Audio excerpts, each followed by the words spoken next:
বন্ধুরা, কথা ধারাবাহিকের আজকের পর্বে আমরা দেখতে পাবো যে সবাই মিলে গুড়ালে যাবে বলে রেডি হচ্ছে। একটা বাস ঠিক করেছে বাড়ির সবাই মিলে গুড়ালে যাওয়ার জন্য। এটা শুনে কথা বলে, পাচক মশাই আপনি বাড়ির গাড়ি ছেড়ে বাসে করে যাবেন? এটা শুনেই তো আমি অবাক হয়ে গেলাম। জানেন, আমি যখন কলেজে পড়তাম আমাদের স্যারেরা এরকম অনেক বড় বড় পিকনিকের আয়োজন করতো, আর তখনই আমরা সবাই এই বাসে করেই যেতাম। খুব মজা হতো সেই দিনটায়, সবাই মিলে একসাথে হই হুল্লোড় করে যেতাম। অগ্নি তখন বলেন, না এবার এর কাহিনী শুরু হয়ে গেল। তার মধ্যে অগ্নি ফোন করে বলছিল বাসে যেন এসি থাকে, আর এটা শোনার পরে কথা অবাক হয়ে যায়। এমনিতেই এত ঠান্ডা, তার মধ্যে আবার বাসে এসি। তখনই কথা পাচক মশাইকে বলে, এরকমটা হতে পারে না পাচক মশাই, আপনি এটা ঠিক করছেন না। তখনই অগ্নি কথাকে বলে, এই তুই চুপ করবি। তখন অগ্নি বলে, আমি যেটা বলবো সেটাই হবে। এরপর কথা আর অগ্নি নিজেদের মধ্যে ভাবতে থাকে যে তারা এরপর কি করবে। এর পরের দৃশ্যে দেখা যায় যে সকাল হয়ে গেছে আর কর্তা দাদু সকলের আগে উঠে পড়েছে।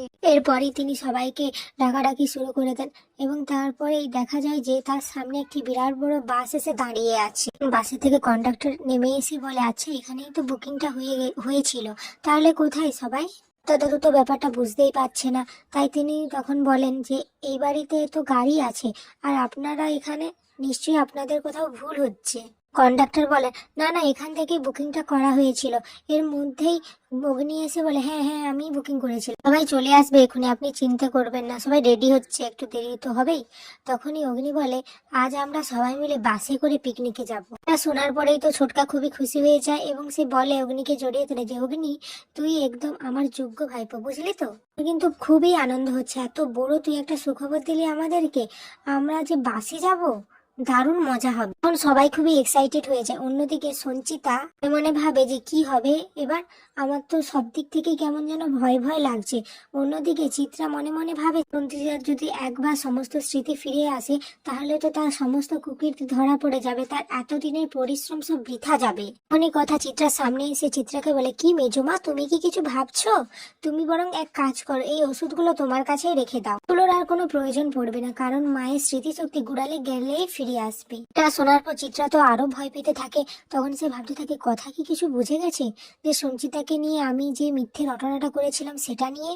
হ্যাঁ নিশ্চয়ই ও কিছু বুঝে গেছে, না হলে ও এত জোর দিয়ে কিভাবে এসব বলছে। আমার তো একটা ডাউট লাগছে, সঞ্চিতার সাথে যে অন্যায় করেছে চিত্রা সেটা কারোর সামনে আসতে দেবে না বলে ঠিক করলো চিত্রা, এবং বলতে লাগলো, আমার আসল রূপ যদি কেউ জেনে নেয় কথা, তাকে তো আমি এই পৃথিবীতে টিকতে দিই না, তাকে চিরতরে আমি শেষ করে দেই কথা। ওর থেকে সমীর গুহ ভাবতে থাকে, অগ্নিভ এত চেষ্টা করছে সঞ্চিতার স্মৃতি ফেরানোর জন্য, ও যেন সফল হয় ওর কাজে, ও যেন পারে ওর মায়ের স্মৃতি ফেরাতে। এরপর সবাই মিলে একে একে বাসে উঠে পড়েছে।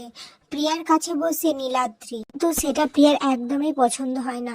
তখন নীলাদ্রি বলে, আমার জায়গায় যদি হ্যারি আপনার পাশে থাকতো তাহলে বুঝি আপনার অনেক ভালো লাগতো রেডিও দিদিমণি। শুনে প্রিয়া তো কিছুই বলতে পারছে না, সে চুপচাপ করেই বসেছিল। এটা সবাই মিলে অনেক কথাই বলতে থাকে। তখন হঠাৎ করে কর্তা দাদু বলে উঠলো যে এরকম করে পিকনিকে যায় না, অনেক দিন হয়ে গেল, আজকে এরকম একটা পিকনিকে যেতে পারে আমার নিজের সত্যি খুব ভালো লাগছে।